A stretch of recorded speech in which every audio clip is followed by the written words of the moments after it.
Ay, isa mapagpalang araw po sa inyo. Munting kaalaman nga pala. Nako, ito napakainit na balita po, no? May isa pong gugurgurin po na sinasabi po isang ni Mr. Harry Roque po dito po sa kanyang social media na sinabi niya po gugurgurin nila si Leandro Libiste pero mabibigo sila. At abangan bukas sa Spoke Hour 1 PM sa Europe at 8 PM sa Maynila, no? Ito po ay si Harry Roque po. Ito ay may mga dating spokesperson po to. Hindi po ito rin basa-basang tao na hindi natin alam kung sino manggugurgur, no? No, ayaw natin mambintang, ayaw natin magbanggit ng pangalan kung sino, no? Pero ito si Harry Roque, totoo man to o hindi, ito lang sabihin natin kay Leandro Libiste. Bilang isang tao kapwa Pilipino natin nagmamalasakit sa bansa natin upang malutas ang flood control na to, isa lang po, mag-ingat po kayo, Mr. Libiste. Hanggat maaari ko ang bodyguard nyo, 8, doblihin nyo, gawin yung 16. Diba? Dabihan nyo, convoy nyo. Kasi para sa bayan ng Pilipinas po. Kasi anong nangyayari po kasi ganito wala mo ng kulay-kulay. Wala mo ng Sara, wala mo ng BBM, wala mo ng Lenny, pula-pula, pink, wala mo ng ganyan. Damahin nyo lang mga kababayan ko. Sa mga nakikinig ngayon, loyalista ngayon, huwag kayong mag-iisip ng, DD siya si Munting Kaalaman, kaya ganyan yan. Hindi. Sige, palagay natin, no? Ako, Pink Lawa, no? Palagay natin, DD ako, no? Malamang, ikaw rin, malamang loyalista ka. May kanya-kanya tayong partido, di ba? Palagay natin, no? Ikaw ba, hindi ba gagana ang isip mo na ano ba ang kapakinabangan ni Leandro Libiste sa kanyang ginagawa? Una, bilyonaryo na siya. Yung sinilip ni ombudsman sa kanya na kabata-bata daw, may solar na, nagbibenta na. Pinapakita ng ebidensya ni Leandro na tungkol ata sa Meralco, tungkol sa ganyan. Okay naman issue lang Isipin nyo lahat na lang na lumalabas po. Ito paalala, huwag nyo pong isipin kung didis ka o pinklawan ka. Ito lang sabihin ko sa inyo, namnamin nyo lang. Ngayon lang, wag galit umiral sa puso nyo. Tanggalin nyo muna galit nyo. Tanggalin nyo muna, pare-paras tayo makaintindi. Walang balak si Libiste sa mataas na posisyon sa Pilipinas. Kung meron man, halimbawa, sige, kaya siya nagpapapansin ngayon, senador. Why not? Why not?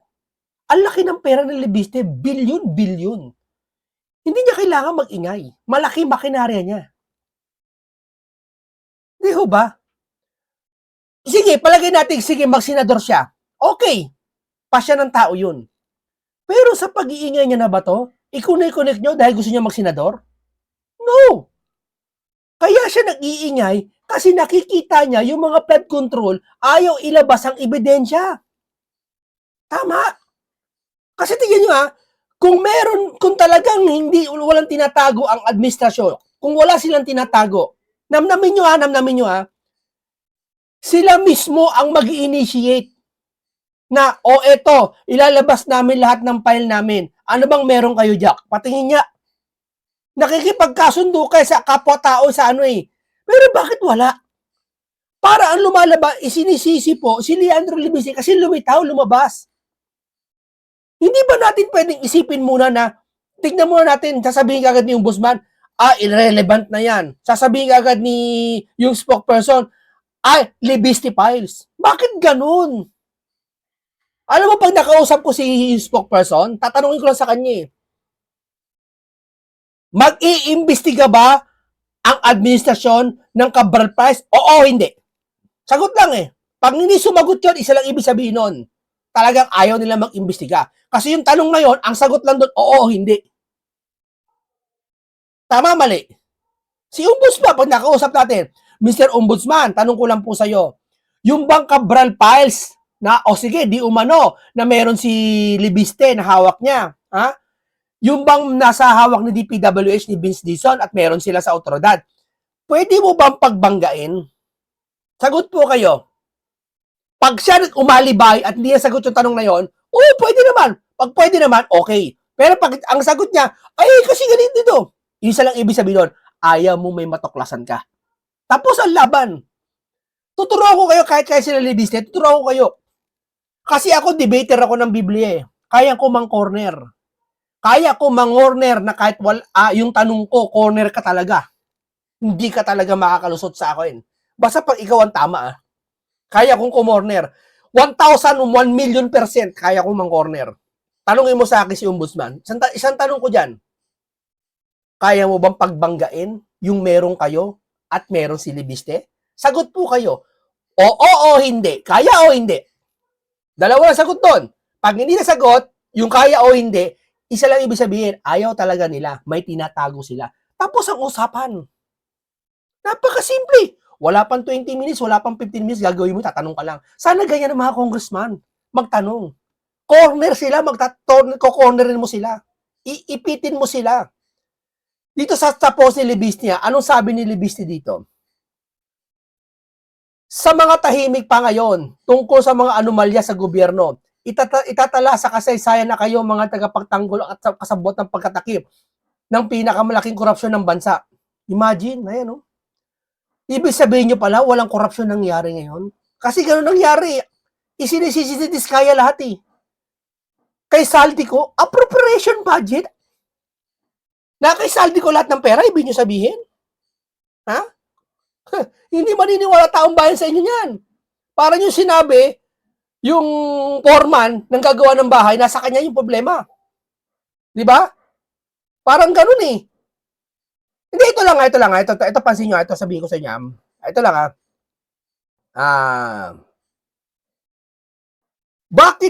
bakit sa tuwing may lalabas na tao, kung sino man, naghahanap kayo ng butas para mapanira? Di ba? Magsimulan nyo kay Marcoleta. Kay si Kong Miao, wag nyo na si Kong Miao kasi nangaasar siya, pero real talk yun siya sabi niya. Kay Marcoleta, hindi nyo pinansin. Ayaw nyo, hindi kayo naniwala. Kay Libiste, ayaw nyo maniwala. Lahat na lang nalalabas na titistigo, ayaw nyo maniwala. Kay Saldi ko, ayaw nyo maniwala. Sino paniniwalaan natin? Ha? Sino? Yung mga nagsosoy ng pera, kakarampot? Di ba? Dito, wala akong pakialam kung Sara o Lenny or BBM. Ang usapang ito sa taong bayan naman. Ayaw nyo. Si Libiste, kunin nyo, i-adapt nyo yung kanyang meron siya, kung ano meron siya, i-adapt natin. Akin na, papeles, Libiste, pati niya. Tingnan mo kung talagang tama yung sa DPWH.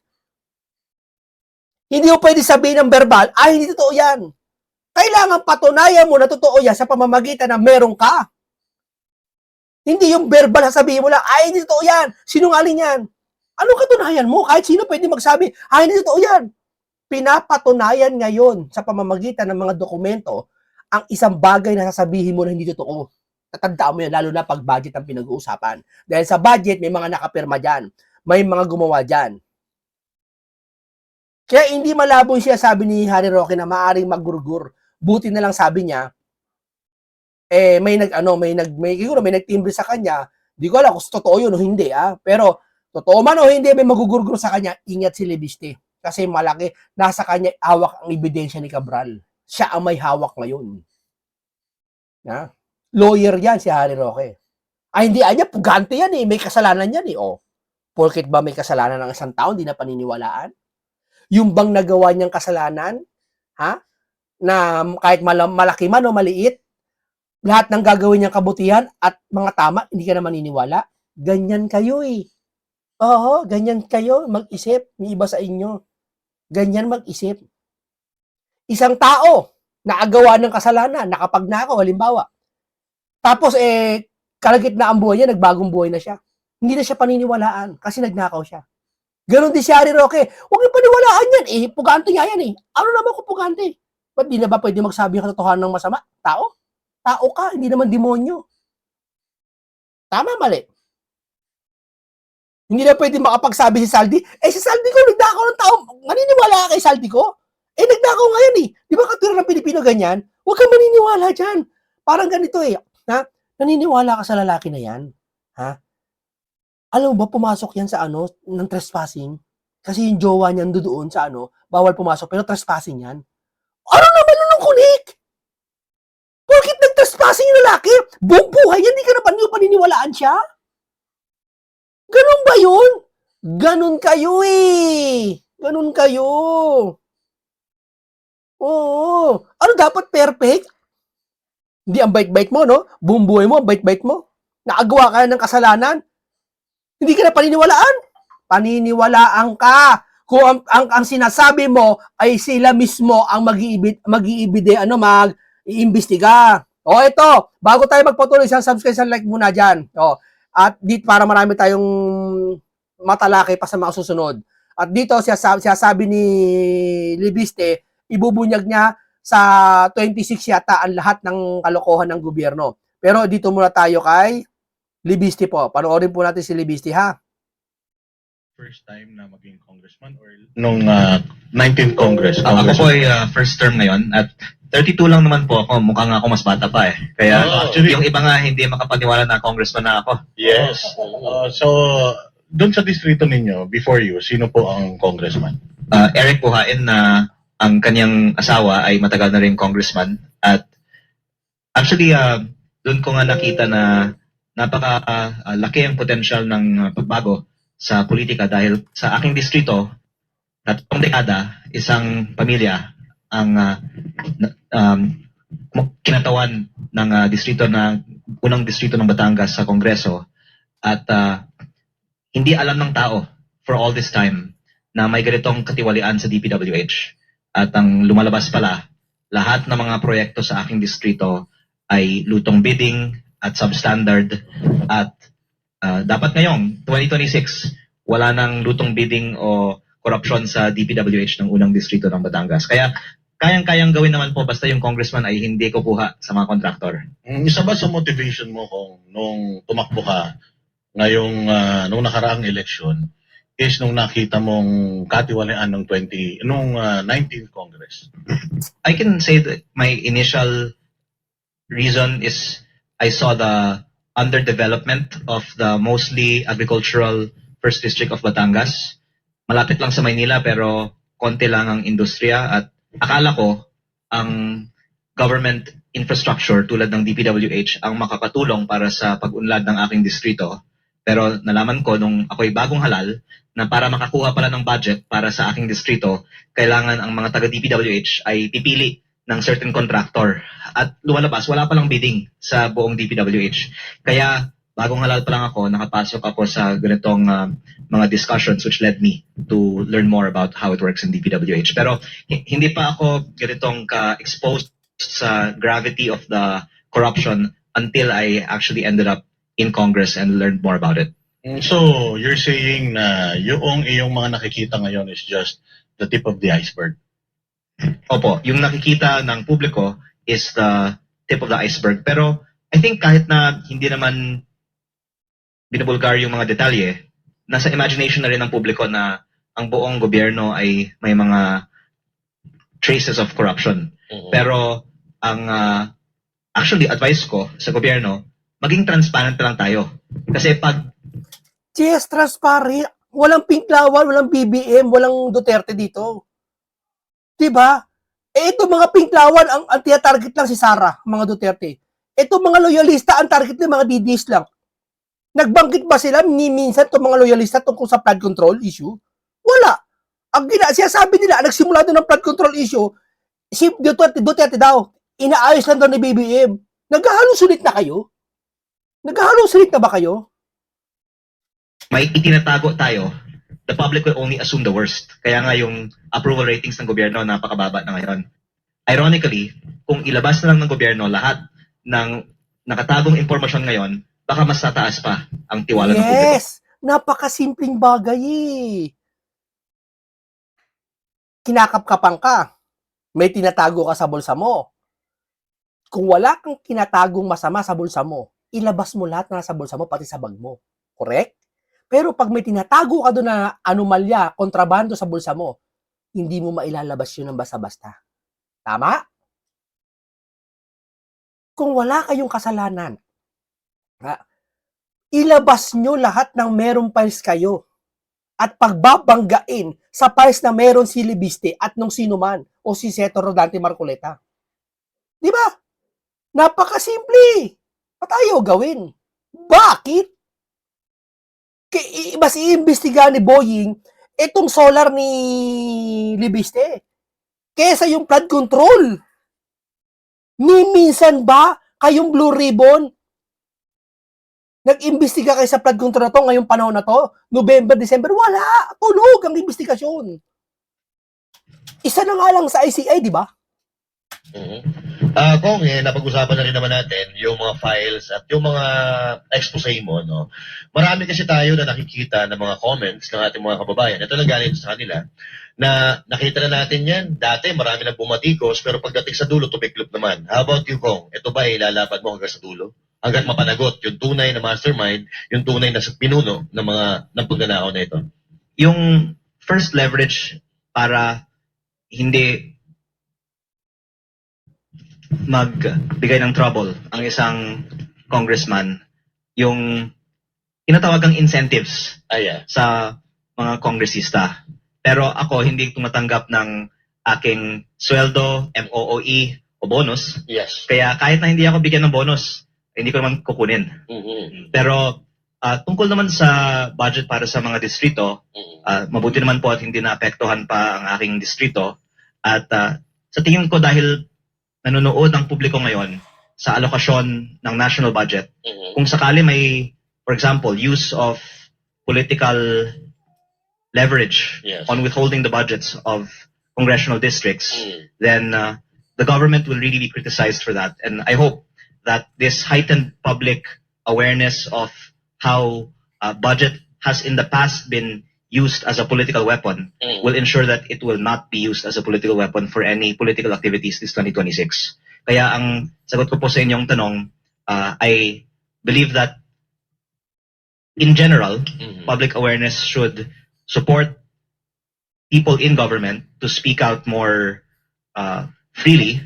Secondly, the fact that I do not have any need to benefit financially from my position means that there is less leverage on me.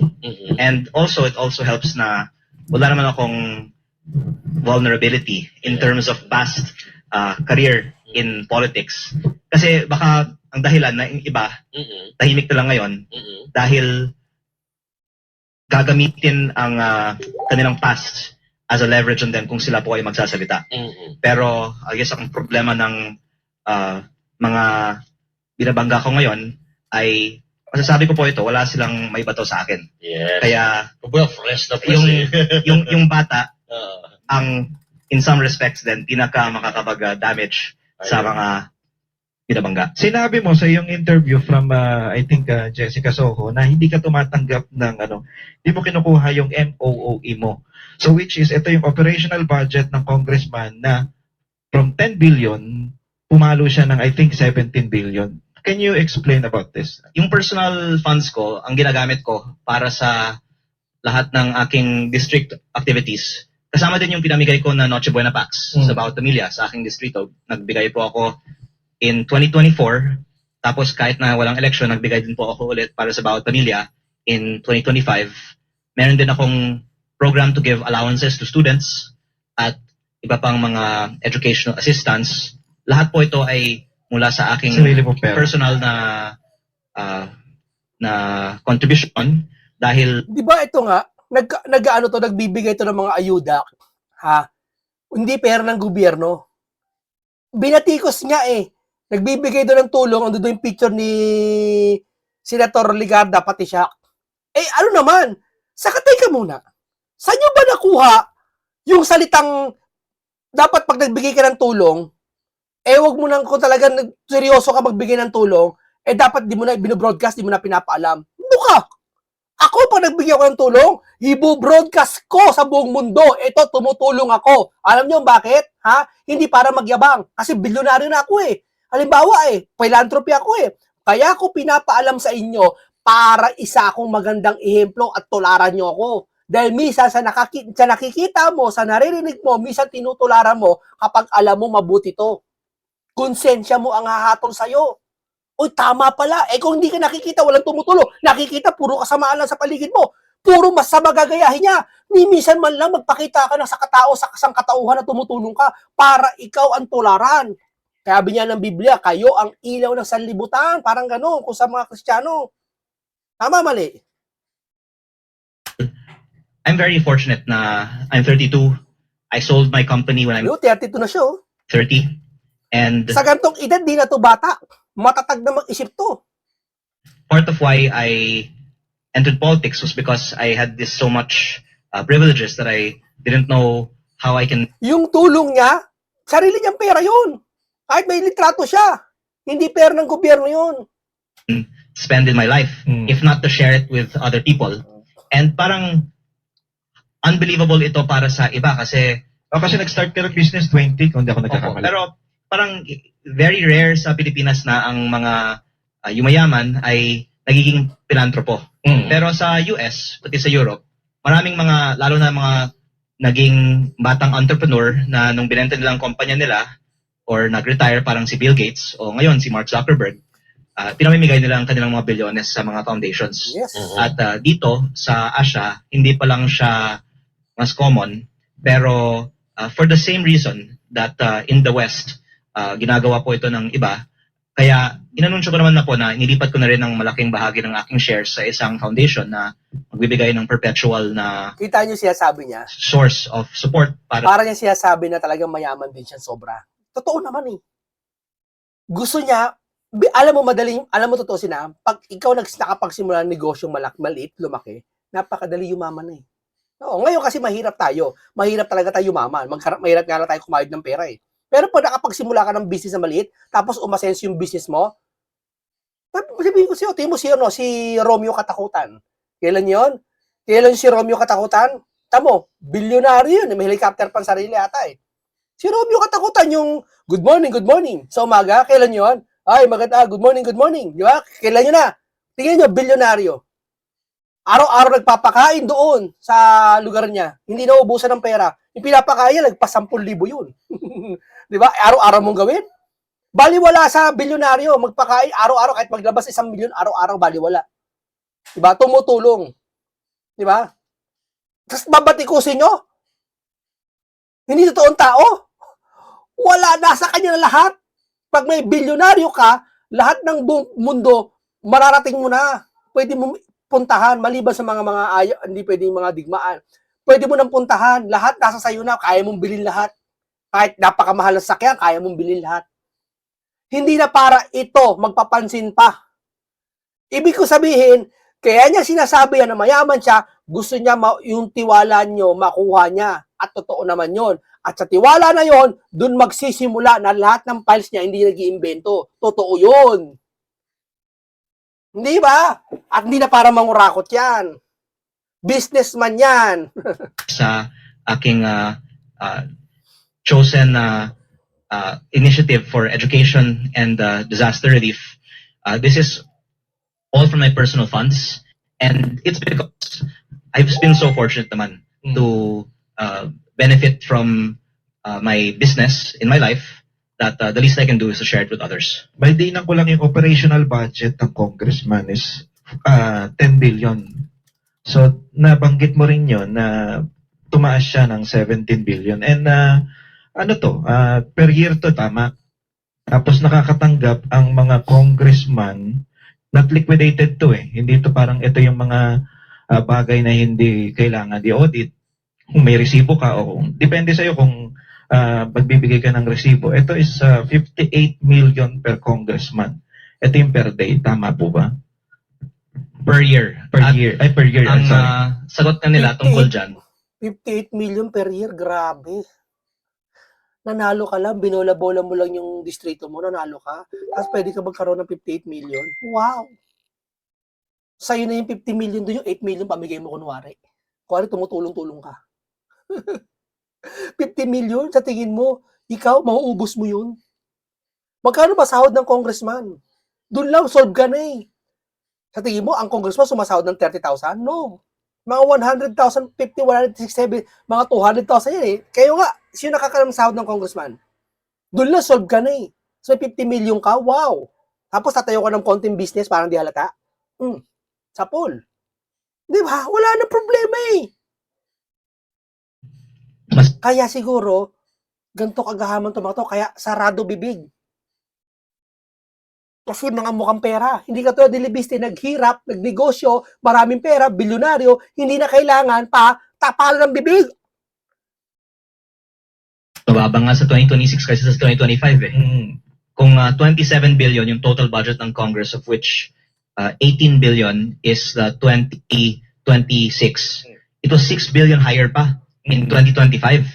And ang public reaction ay tungkol sa 2 million per congressman. Pero sinabi mo 58 million yung total. Yes. At yun actually yung question ko.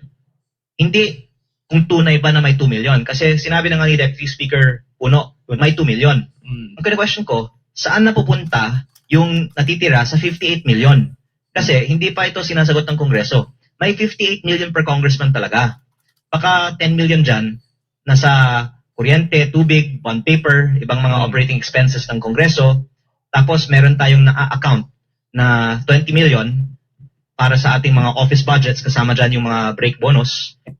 Pero yung natitira, meron kasi mga confidential, literally nakalagay sa breakdown, confidential fund sa breakdown ng Congress, pero dapat pala natin malaman saan napupunta. Meron din other miscellaneous expenses at kasama dito ang professional services na pambayad sa mga consultants ng Kongreso. Meron akong mga nakausap ng mga consultants na nagsabi sila po ay binabayaran ng cash, kaya walang listahan. Dapat talagang i-declare ng Kongreso sino lahat ng mga consultants na ito. At meron din opisyal na programa ang Kongreso na CARE program para sa mga social media consultants. Nagpe-training sila sa Kongreso tungkol sa ano yung ipapost nila sa Facebook para ipagtanggol ang kabutihan ng Kongreso. At ang lumalabas, ang kalahati ng mysterious MOOE fund na ito ay maaaring napupunta. Yung mga vlogger na sinasabi ko, di ba? Yan ang sumasalot sa lipunan. Yung iba dyan at pitatanggol yung mali. Alam ng konsensya nila, mali yung pitatanggol nila. Una, hindi nila naisip, ha? Bakit mo titirahin ng DDS? Sige, tirahin mo DDS. Choice mo yan. Utosan yan, sige, tirahin mo DDS. Tirahin mo lahat ang gusto mong tirahin. Pero sana man lang, yung flood control din naman, isingit mo din naman yan sa vlog mo. Kaso ayaw mo. Bakit? Kasi hindi nang command sa'yo. Ang command sa'yo, tirahin mo lang ang DDS. Bakit? Anong katunayan? Minsan ba sa mga vlogger na to, nagsalita sila tungkol sa flood control? Wala, di ba? Wala. Sa Ayun ang issue hindi Duterte yun ang issue, yung flood control. social media activities at baka yung mga paboritong mga influencers natin sa Facebook na nagtatanggol para sa Kongreso at sa budget ng Kongreso ay pinupondohan pala ng budget ng Kongreso. Nabanggit niyan ba yung nakabayong yung binibigay sa kanila or naka-paperback? Opo, yung iba, mismo nagsabi sa akin na sila po ay binabayad ng cash sa supot o backpack. Okay, so these are the 10 top government agencies with biggest allocation in 2026. Department of Education, Department of Public Works and Highway, Department of Health, at et cetera, et cetera. Do you agree? Is this fair para sa inyo or Yes, ano masasabi nito sa budget? budgets are publicly disclosed naman. Mm. And in 2025, the DPWH actually exceeded the DepEd, if I'm not mistaken. In 2024, by even more so, kasi that's only the programmed appropriation. Meron yes. pang unprogrammed appropriation. By the way, this is one thing na dapat mabuksan pa in the coming weeks. Yung pinaka-worst na katiwalian sa DPWH ay hindi pa na nabubuksan. Kasi yung unprogrammed appropriation na nanggaling sa PhilHealth funds ay napunta majority sa flood control. Ang natitira naman sa iba pang mga dubious projects. Kahit sa sarili kong distrito, meron din mga projects na ito. At yung mga programmed appropriation, ang Congress ang nag-select ng projects. At may mga paliwanag, requested sila by the local government units. Ang congressman ay identified as the Mm. proponent for many of the projects. Pero yung unprogrammed appropriation, it's already a fact that galing yan sa PhilHealth Fund. Mhm. It was so important to divert the PhilHealth and the PDIC to fund these projects. Mhm. Pero hindi pa nabubuksan ano yung 214 billion pesos of DPWH projects that were funded by unprogrammed appropriation. At Mm. ang lumalabas nga po, majority was flood control and almost all of it is substandard. Mm. At ang tanong, sino ang pumili ng 214 billion pesos Mm. of DPWH projects that had to be funded from unprogrammed appropriation? So I think that would be one of the biggest things that na bubuksan pa sa mga susunod na mga linggo. Ayun. So, ang problema talaga natin, unprogrammed, doon talaga nanggagaling. Kung ito ang nagiging tambayan ng mga korrupt na politiko, yung unprogrammed fund. Kasi ito, unliquidated ito eh. Kumbaga, they can spend it anytime they want ng kumbaga, ano ba, certification lang? Ito yun, di ba? Similar siya sa programmed, Mm. except yung program dumaan sa Kongreso. Mm. Yung unprogrammed, Mm. executive yung pumili. Yes. At Mm. kinuha pa yung PhilHealth at yung PDIC para pondohan ito. Yes. Grabe, no? Kaya yung hindi ko pa nakita na itinanong, yung 214 billion na yan, bakit napaka-importante yung mga proyektong yan Mm. na kinuha pa yung ganung pondo para dito at hindi pa nabuksan, ano yung 214 billion na yan? Ayun. Ang lumalabas, karamihan po ay flood control. Mm. So itong 2026 tinanggal daw nila Sa yung tingin mo, sino yung mastermind? Kaya tingin nyo, sino yung mastermind? Ikaw nagpagawa ng bahay. Ikaw pumirma ng budget para magawa yung bahay. Yung nagawa yung bahay, tinignan mo, chinek nila, walang bahay. Ghost project. Tapos, pinirmahan mo. At bukod sa ghost project, may mga nawawala mga insertion. Sa tingin mo, sino mastermind? Si Saldico? Bakit ka kasi napirma na hindi mo chinecheck lahat? Sige nga, ganun ka ba? Pipirma ka na hindi mo alam, hindi mo chinecheck lahat o ano pipirmahan mo? Hindi mo kinukonsulta nasan to? Sino to? Alin to? Tapos bandang huli nagkasisihan. Kaya nga pumirma ulit silang 2026 budget eh. Wala daw problema, sabi ni Soto. Malinis daw. Ang pinakamalinis na budget daw 2026. Talaga lang ha. Kapag may kurakot dyan at tinanong namin kayo, baka sabihin nyo naman wala kayong kinalaman. Samantalang puro camera nakatutok sa inyo nung pinirmahan nyo yung budget. Nung 2025, same din naman ngayon na pinirmahan nyo. Tapos tinatanggi nyo, wala kayong kinalaman. Hindi naman kayo sinabing nagnakaw kayo eh. Sinabi lang, may kinalaman kayo. Pero ayaw nyo pa rin. mga flood control projects, pero nagdagdag naman sila from the original budget na 16 billion, nagdagdag sila ng 17 billion para sa farm to market road. Parang nabanggit nyo rin before na panibagong flood control scandal or scam na naman to. Ayun. Opo, yung farm to market roads, well known to be a source of corruption dahil mahirap din na i-audit ang mga ganyang klaseng mga proyekto na nasa bukid na baka dahil maliit, hindi siya kasing nababantayan. At sa aking distrito, kulang na kulang ang alokasyon ng farm to market roads pero inalok ako ni Congressman Garjola ng farm to market roads basta siya ang pipili ng contractor. Kaya ako nagreklamo din tungkol sa farm to market roads kasi alam ko na hindi naman equitable din ang distribution yan at kung may discretion, may temptation na yung nag-allocate, ibebenta na lang niya sa contractor yung alokasyon. Pero yung mas malaking halaga ay nasa asphalt overlay. At ang ipinagmalaki ng DPWH nung Nobyembre, ang sinabi nilang pinakamalaking reforma na gagawin nila ay ang pagbaba ng presyo ng mga construction materials by up to 50%. Ang pinakamalaking ibinaba ay nasa presyo ng asfalto by up to 67% pa nga. Pero nung Disyembre ay ibinalik Yes. sa dating presyo. In the end, I think binawasan ng konti. Parang sa aking distrito, nagsulat ako sa Committee on Accounts, Appropriations, kung pwedeng ibaba ng 25 to 30% ang presyo ng mga road projects in general. yung mga asphalt projects by 50%. Pero kahit na nagsulat ako na ibaba ang presyo ng mga proyekto sa aking distrito, in-apply pa yung mas mataas na mga presyo dahil baka ayaw nila na may isang distrito na may mababa kumpara sa iba.